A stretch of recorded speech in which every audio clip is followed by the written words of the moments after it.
জন্য দোয়া কবুল হওয়ার জন্য ওসিলা, এই বিষয়ে কি কোনো সন্দেহ আছে? আমার বাইরে এটা পটিয়ার মানুষ মানেন, এটা কর্ণফুলীর মানুষও মানেন, এটা বড়উটানের, এটা আনোয়ারার উপজেলার মানুষ, বাংলাদেশের চট্টগ্রামের, সারা বাংলার, আরবের আজমের মানুষ মানে।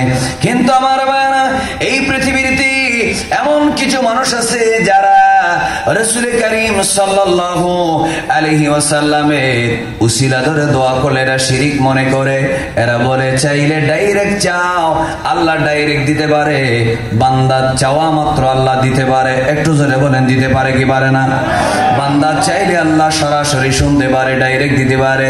কিন্তু আমার ভাইয়েরা একবার মহব্বতের আওয়াজে বলুন, যদি সমস্ত নবীরা আমার নবীর উসিলা ধরে দোয়া করতে পারে, আদম আলাইহিস সালাম যদি দোয়া করতে পারে, ইব্রাহিম আলাইহিস সালাম যদি দোয়া করতে পারে, ঈসা রূহুল্লাহ যদি দোয়া করতে পারে, মুসা আলাইহিস সালাম যদি দোয়া করতে পারে, একবার মহব্বতের আওয়াজে বলুন, আমরাও আমার নবীর উসিলা ধরে দোয়া করতে চাই কি চাই না? আর যারা বলে চাই কি না? এই জন্য আমার ভাইরা মনোযোগ, আজকে যখন আমরা ঈদ মিলাদুন নবী সাল্লাল্লাহু আলাইহি ওয়াসাল্লাম মাহফিল করলাম, মাহফিলে যখন বসে গেলাম, এরা বলে বেশি নবী নবী করো না, নবী নবী করলে নাকি বেদাত হয়, শিরক হয়। নাউজুবিল্লাহ বলেন। অথচ আমার ভাইরা নবীর উসিলা ধরে পাওয়া, নবীর উসিলায় ইজ্জত পাওয়া, নবীর উসিলায় রোগ থেকে মুক্তি পাওয়া, নবীর উসিলায় কাফেরদের হাত থেকে বাঁচা, এটা কোনো নতুন ঘটনা না। আল্লাহ সূরা বাকারার 89 নম্বর আয়াতেও এই কথাটা বলে দিয়েছেন। আর একবার মহব্বতে জোরে জোরে বলি মারহাবা। আল্লাহ রাব্বুল আলামিন বলেন, ওয়ালাম্মা জাআহুম কিতাবুম মিন ইনদিল্লাহি মুসাদ্দিকুন লিমা মাআহুম ওয়া কানু মিন ক্বাবলু ইস্তাফতিহুনা আলাল্লাযীনা কাফারু। একটু জোরে জোরে কি বলা যাবে না? আল্লাহু আকবার। আমার কথা নয়, বাংলাদেশের চট্টগ্রামের সুন্নিয়া মাদ্রাসার ছাত্র আলেম ওলামা শিক্ষকের কথা নয়।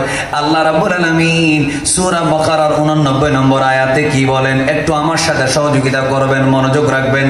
খুব বেশি প্রয়োজন না হলে আপনারা উঠা বসা করবেন না, তাহলে আমাদের আলোচনার মোটিভটা নষ্ট হয়ে যাবে। আমার দয়াল নবীকে আল্লাহ তাআলা কত বড় রহমত করে পাঠাইলেন, কত বড় ইহসান দিয়ে পাঠাইলেন। একটু আমরা যারা তালিমুল কোরআন মাহফিল মাদ্রাসার সামনে বসলাম, একটু জোরে বলেন আমাদের জানার ইচ্ছা আছে না নেই?